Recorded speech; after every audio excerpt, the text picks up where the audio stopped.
अजमेर के पुष्कर मेले में एडिशनल एसपी के गनमैन की पिस्टल चुराने वाली 2 महिलाओं सहित 5 लोगों को पुलिस ने किया गिरफ्तार। गौरतलब है कि पुलिस मेले में कैलाश खेल के कार्यक्रम में भीड़ का फायदा उठाकर चुराई थी पिस्टल और 10 जिंदा कारतूस। काली छत की सफेद कार से मिला था पुलिस को अहम सुराग। गनमैन की गन ढूंढने के लिए पुलिस ने खंगाले 3500 कैमरों के फुटेज खंगाले। इस कार्रवाई में डीएसपी प्रभारी शंकर सिंह, कांस्टेबल सुरेश चौधरी और संतराम मीना का रहा विशेष योगदान। एसपी वंदिता राणा ने किया पूरे मामले का खुलासा।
जैसा कि आप लोगों को पता है कि 14 तारीख को एक घटना हुई जिसमें हमारे जो एक एडिशनल एसपी हैं उनके गनमैन की जो पिस्टल है वो किसी के द्वारा चोरी कर ली गई थी पुष्कर मेले के दौरान। इस घटना पर पुलिस जो है त्वरित कार्रवाई करते हुए तभी से काफी मेहनत से टीमें गठित करके काम कर रही थी। इसी के अंदर आज इस घटना का खुलासा किया जा रहा है। इसमें मेले में ये 5 लोग आए थे जिनमें 2 महिलाएं हैं, 3 पुरुष हैं। ये लोग शामली उत्तर प्रदेश के रहने वाले हैं और ये इसी प्रकार के कामों में संलिप्त रहते हैं, जगह जगह जाते हैं और अलग अलग मेले प्रकार की जगहों पर जाकर और वहां पे चोरी चकारी टाइप की वारदातों को अंजाम देते हैं। इनको तलाश करने के लिए जो हमारी टीम है उसने इतने दिनों तक काफी मेहनत की। थाउजेंड्स में सीसीटीवी कैमरास चेक किए गए और फाइनली उत्तर प्रदेश तक पूरे एमपी से होते हुए इनको ट्रेस किया गया। आप इनको हम लोगों ने गिरफ्तार किया है और इसके साथ साथ जो पिस्टल है मैं कारतूस बरामद की जा चुकी मैम मंशा क्या थी, क्या मंशा थी? ये चोरी का ही काम करते हैं इन्होंने।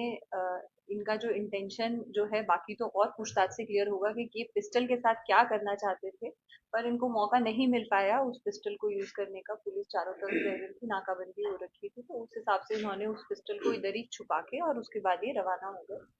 अब इनकी निशानदेही पर हमने पिस्टल तो बरामद कर ली है। अब इनसे पूछताछ करके ये क्लियर होगा क्या इसके थ्रू ये किसी और घटना को अंजाम देना चाहते हैं। इससे पहले मैम एक ही परिवार की सॉरी, एक ही परिवार के ये परिवार के नहीं है, ये एक ही जगह के रहने वाले हैं, लेकिन अलग अलग लोग हैं, अलग अलग जाति के लोग हैं, एक गैंग के रूप में काम करते हैं। इनका कोई मैम पुराना ये मेले और में क्या पिस्टल चुराने के लिए ही आए थे या इन्होंने अचानक गनमैन को देखा कि दूरी नहीं बंधी हुई है कि ये चोरी हो सकती है, तब देखिए प्लान बनाया? चोर तो ये हैं और जी। चोरी की फिराक में ये रहते हैं, है ना।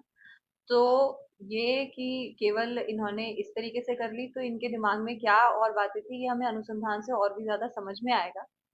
लेकिन बेसिकली ये एक गिरोह है जो चोरी का ही काम करता है, और जहां फिराक लगने की बात है या ढूंढने की बात है, ये तो इस चीज के ऊपर नजर रखते हैं कि किस तरीके से कोई घटना कारित की जा सके और तुरंत काट टारगेट बताया टारगेट होगा यही था कि कि पिस्टल गन कोई को नहीं ही चुराता चोरी है। करना टारगेट था या नहीं, पिस्टल को ये कॉन्शियसली चोरी करके लेके गए हैं, तभी तो।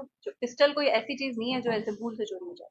मैम जी। कहाँ से और कैसे भीड़ के अंदर थे या पहले ही ये सारी वारदात को अंजाम दे दिया गया था, जबकि आप बता रहे हो ये अलग अलग लोग हैं, तो ये संगठित कैसे और कहाँ से देखिए आपने इनको पकड़ा है? ये एज अ संगठन एक साथ मूव कर रहे होते हैं। पुष्कर आए भी साथ में थे, इन्होंने पुष्कर छोड़ा भी साथ में है। घटना करते हुए जो है ये भीड़ का हिस्सा बनकर, और इनमें से एक आदमी ने मौका मिलते ही इस तरीके से वो जो गनमैन है उसके पिस्टल निकाल ली। इनको पकड़ा कहाँ से है मैम? जैसा कि मैंने आपको बताया कि हम इनको श्यामली उत्तर प्रदेश तक ट्रेस करके लेके गए और फिर वहां से लेके आए। यूपी से लेकर आए? वारदातें की है इन्होंने? इनका जो साजियाबी रिकॉर्ड है वो हम सारा का सारा रिकॉर्ड मंगवा रहे हैं। कुछ रिकॉर्ड हमारे पास अभी प्राप्त हुआ, हमें पूरा रिकॉर्ड प्राप्त नहीं हुआ है, लेकिन इनके खुद के बताए अनुसार ये बहुत सारी वारदातें कर चुके हैं। तो बाकी रिकॉर्ड आने के बाद एकदम मैडम क्लियर हो मेले में जाएगा। गन चोरी के दौरान और भी कोई वारदातें हुई हैं? अजमेर में जैसा कि मैंने कहा कि हम इनको लेके आए हैं और अब गिरफ्तारी करी है।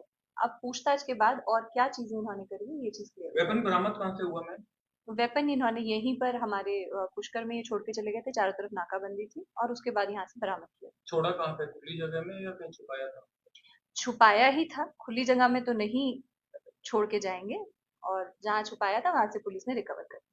मैम मुकदमा किन धाराओं में दर्ज हुआ था और अब स्थिति क्या है, थोड़ा ये क्लियर करेंगे आप? जी, जैसा मैंने आपको बताया था, मुकदमा चोरी की धाराओं में दर्ज हुआ था। अब आगे जो है वो अनुसंधान से जो भी अप्रोप्रिएट धारा बनेगी उन सब धाराओं के अंदर इनका इन्होंने चालान एक्सेप्ट किया किया है जाएगा। कि कोई वारदात का अंजाम देने के लिए इन्होंने इस पूरे घटनाक्रम को जैसा कि मैंने आपको बताया कि कुछ बातें अभी अनुसंधान का विषय है, तो अनुसंधान करने से ही क्लियर हो पाएगा। मैम क्या नाम है और कहाँ के रहने वाले हैं? ये मैंने आपको, जैसा कि मैंने आपको बताया कि शामली उत्तर प्रदेश के रहने वाले हैं। इनके जो नाम है वो आप लोगों के साथ शेयर कर दिए गए हैं। तन्नी, ऋषि, रणजीत, ये तीनों जो पुरुष हैं, और इनके साथ दो महिलाएं भी हैं जो इनके गिरोह का हिस्सा हैं, जिनके नाम ज्ञानवती और प्रिया है। कार्रवाई में किसका विशेष योगदान? कार्रवाई में जो हमारी टीम है उसमें सबसे ज्यादा विशेष योगदान जो है वो हमारी पूरी टीम का ही, जो हमने आपको प्रेस नोट में दे रखा है। इसके अलावा शंकर जो हेड कांस्टेबल हैं वो हमारी डीवीएसटी टीम के प्रभारी रहे। इसके साथ इनके साथ साइबर टीम के सुनील चौधरी जो हैं उनका, और जो संतराम जो है, सुरेश चौधरी और संतराम, इन तीनों की विशेष भूमिका रही। बाकी पूरी टीम ने सहयोग के साथ काम किया और अच्छा काम किया, बहुत मेहनत से काम किया, जिसकी वजह से ये सफलता प्राप्त हुई।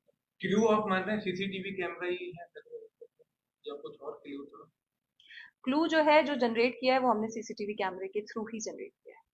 इस भीड़ में आइडेंटिफाई हो गए थे? जी बिल्कुल हुए हैं, उसके बाद ही इनको पकड़ के लेके आए। बहुत नहीं होते बड़ा तो कैसे लाते। बहुत बड़ा हजारों टास्क की था, हजारों की संख्या में लोग हजारों थे। की भीड़ तो तो ऐसे प्रेस में जो क्लू accused है, उस तक कैसे पहुंचे? जैसा कि कैसे? मैंने आपको कहा, अक्यूज हजारों की भीड़ है, चाहे जितने की भी भीड़ है, ये I will give this credit to my team. हमने इनको टास्क दिया, इन्होंने उस भीड़ के अंदर में से, ये बात बिल्कुल सही है, इतनी भीड़ में से आदमी ढूंढ के निकालना आसान काम नहीं होता, लेकिन वो भीड़ को, आदमी को निकाल के दिखाया है हमारी टीम ने, जिसके लिए मैं इनका धन्यवाद करना चाहूंगी और अप्रिशिएट करना चाहूंगी कि पूरी तरीके से मेहनत करके। और जैसा कि मैंने कहा, हजारों सीसीटीवी चेक किए गए हैं, कंटिन्यूस चेक किए गए हैं, 10 दिन से दिन रात लगने के बाद ये जो पहचान है और इसमें जो पुलिस की अपनी प्रोफेशनलिज्म है, जो एक नैग है, जिसमें कोई फुटेज देख के ये भी समझना कि कौन आदमी क्रिमिनल टेंडेंसी से काम कर रहा है, कौन आदमी अपना काम कर रहा है, वो सारी चीजें इंपॉर्टेंट होती है, एक्सपर्टीज लगती है। तो वो एक्सपर्टीज जो है वो हमारी टीम में है और उन्होंने ये काम किया। ऐसे कितने लोगों को मैम सीसीटीवी कैमरे में आप लोगों ने संदिग्ध माना होगा, क्योंकि पिन पॉइंट तो हम पहुंच नहीं गए होंगे। ऐसे कितने लोग आपके पास आए जिनको देखिए, आपने रेक्टिफाई किया कि ये 5 ही बच रहे हैं? कई लोगों को हमने संदिग्ध पाया। जब भी हमने किसी को संदिग्ध पाया टीम ने, तो उसको फॉलो अप किया। फिर जब फॉलो अप करने पर ये क्लियर हुआ कि ये आदमी जेन्युइन है, तो उसको एलिमिनेट कर दिया गया, मतलब उसको ड्रॉप कर दिया गया।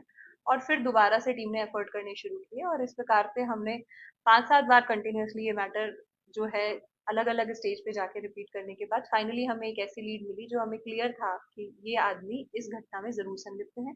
जो इनका ओवरऑल बिहेवियर था, जो इनका सारा जाने का तरीका, अलग अलग वाहन चेंज करने का तरीका, उससे हमें क्लियर हो गया कि ये जरूर इसमें संलिप्त हो सकते हैं। और जब इनको पकड़ के पूछताछ की गई तो पूरा घटनाक्रम क्लियर हो एक मतलब ये छोटी 5 सी ही थे चीज, या इनके साथ और भी थे? गया। इन्हीं 5 होने की बात आई। अब लास्ट मैम ये कि गनमैन को तो निलंबित कर दिया था, अब मिल गई है, बरामद हो गई है, विभागीय कार्रवाई रहेगी या बाहरी का कुछ ये प्रक्रिया रहेगी मैम? ये विभागीय कार्रवाई का हिस्सा है। जांच जो है वो सीओ साहब ग्रामीण के द्वारा की जा रही है।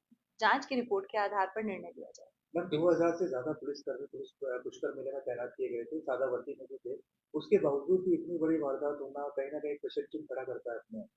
देखिए, वारदात हो जाती है, सब प्रयास करने के बाद भी कई बार वारदातें हो जाती हैं, लेकिन वारदात अगर होती है तो उसको खोलना भी पुलिस का ही काम होता है। और जैसे ही ये वारदात हुई तब से पुलिस जो है वो दिन रात इसको खोलने के प्रयास में लगी हुई है और हमने ही इसे खोल के भी दिखाया है। तो ये मैं कहना चाहूंगी कि डेफिनेटली नहीं होना बेटर होता, लेकिन अगर हो गई है तब भी हम इनको पूरे देश में ट्रेस करके फाइनली लेके आए। बहुत बहुत बधाई हो मैम आपको। Thank you. बहुत बधाई हो। पुलिस Thank को बहुत बधाई और स्पेशल टीम का भी